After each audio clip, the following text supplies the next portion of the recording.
untuk melakukan analisis regresi linear berganda, yang pertama kita lakukan adalah kita persiapkan dulu data yang akan dianalisis. Nah, untuk membuka data, nanti bisa dibuka yang ini, data dan hasil uji, asumsi klasik dan regresi berganda. Nah, di sini saya sudah siapkan datanya. Jadi nanti yang digunakan itu adalah yang data edit. Nah, seperti ini. Jadi setelah disusun X1, X2, X3, dan Y, nanti yang digunakan adalah data yang ini. Nah, kemudian setelah datanya sudah dipersiapkan, lalu kita buka aplikasi SPSS-nya. Nah, untuk lebih cepatnya nanti bisa dibuka file yang ini. Data uji SPSS, data uji asumsi klasik dan regresi berganda. Nah, untuk software yang saya gunakan ini adalah SPSS versi 26.0. Nah, sebenarnya ini untuk uji regresi ini berapapun versinya itu sama, dan nanti file ini bisa dibuka saja. Kita tunggu sebentar. Nah, seperti ini. Nah, oke, kita ulang dulu seperti ini. Nah, eh, kita buka file baru saja. Nah, ini untuk lebih cepatnya nanti bisa buka file yang tadi. Nah, ini kita coba untuk analisis baru. Nah, seperti ini. Lalu kita buat dulu, ini kan ada 4 variabel. Jadi X1, X2, X3, dan Y. Nah, kita buat dulu di sini. Oke, sebentar saya zoom. X1, X2, X3, dan Y. Nah, ini nanti di copy seperti ini. Lalu pastekan di variabel view. Nah, kemudian untuk keterangannya, jadi X1 adalah motivasi sampai dengan Y. Untuk copy juga. Kita masukkan di label paste seperti ini. Nah, setelah seperti ini, lalu kita masuk ke data view. Kemudian kita masukkan data yang akan kita analisis. Jadi kita blok nih dari mulai sini sampai dengan sini. Kita blok, kita copy.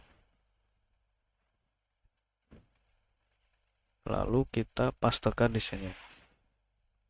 Nah, setelah seperti ini, lalu kita lakukan analisis regresi linear berganda sekaligus dengan asumsi klasiknya.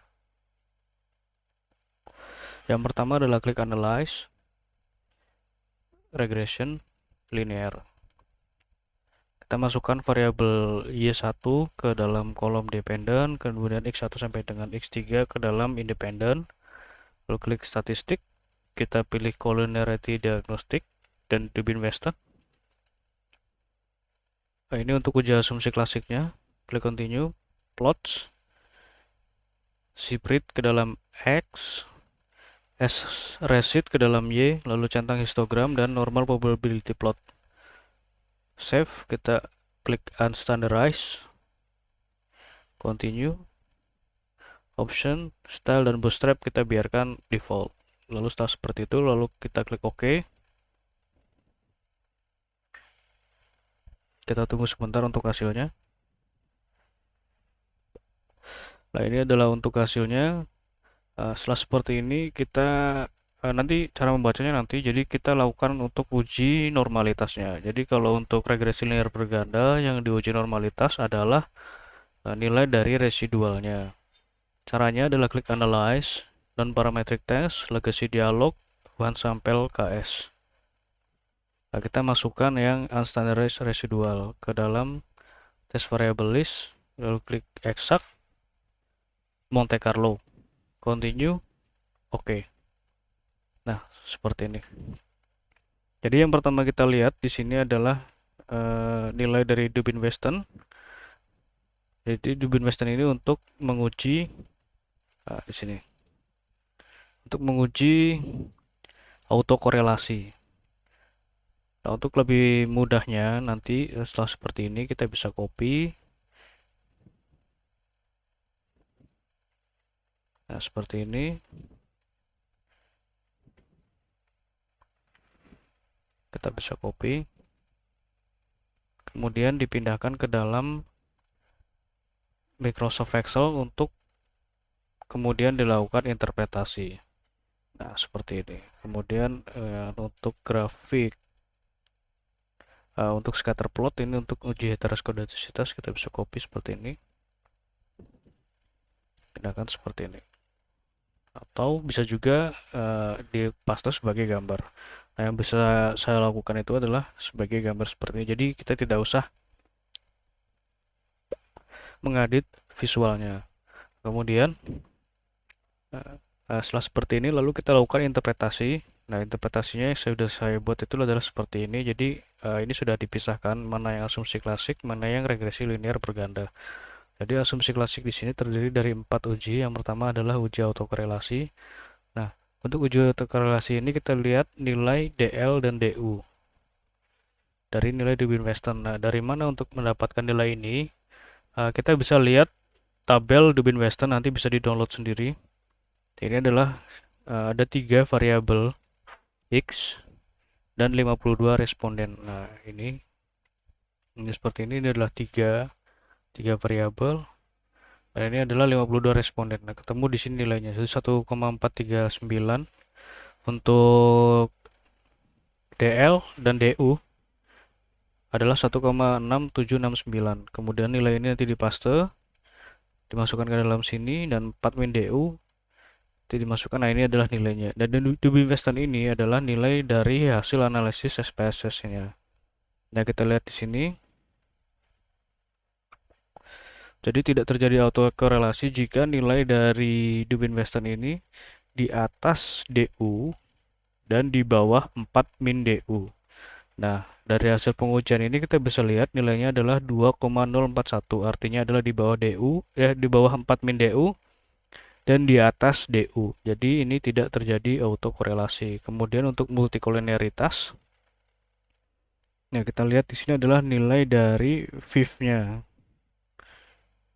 Nah, VIF ini harus di bawah 10. Kita bisa lihat di sini semuanya 1 di nilai 1, jadi tidak terjadi multikolinearitas. Kemudian uji normalitas, dan untuk uji normalitas ini ada 2 pengujian. Jadi ada pengujian untuk Kolmogorov-Smirnov dan Monte Carlo Sig. Nah, kita lihat di sini yang pertama adalah uji Kolmogorov-Smirnov. Jadi nilainya itu 0,31. Dan kemudian untuk nilai Monte Carlo adalah 0,325.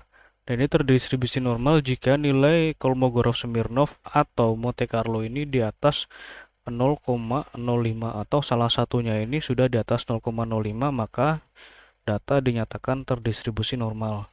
Nah, ini kita bisa lihat di sini nilai Monte Carlo ini sudah di atas 0,05. Nah, kemudian untuk heteroskedastisitas kita lihat dari grafik scatter plot ini. Nah, dari grafik scatter plot ini kita bisa lihat bahwa ini tidak membentuk pola atau tidak mengumpul. Jadi ini titik-titiknya ini adalah menyebar, maka bisa dinyatakan bahwa data ini tidak terjadi gejala heteroskedastisitas. Nah, kemudian untuk regresi berganda, kita bisa lihat di sini yang pertama adalah nilai R-square-nya. Dan nilai R-square di sini adalah 0,384. Nah, kita lihat di sini interpretasinya adalah rendah. Nah, untuk nilai R-square ini sebenarnya ini tidak ada ketentuan. Jadi nilai R-square yang baik itu berapa? Cuma dari beberapa referensi menyebutkan bahwa nilai R-square ini harus di atas, minimal itu harus di atas 0,1. Nah, ini 0,3, jadi sudah oke. Ya, R-square ini menunjukkan bahwa seberapa besar sih variabel X1, X2, X3 itu dalam membentuk variabel Y. Nah, seperti ini. Untuk lengkapnya nanti bisa dilihat di file Microsoft Word, yaitu adalah bentuk dari interpretasinya. Kemudian kita lihat dari uji F. Nah, uji F ini adalah uji simultan, jadi melihat bagaimana pengaruh X1, X2, X3 secara bersama-sama.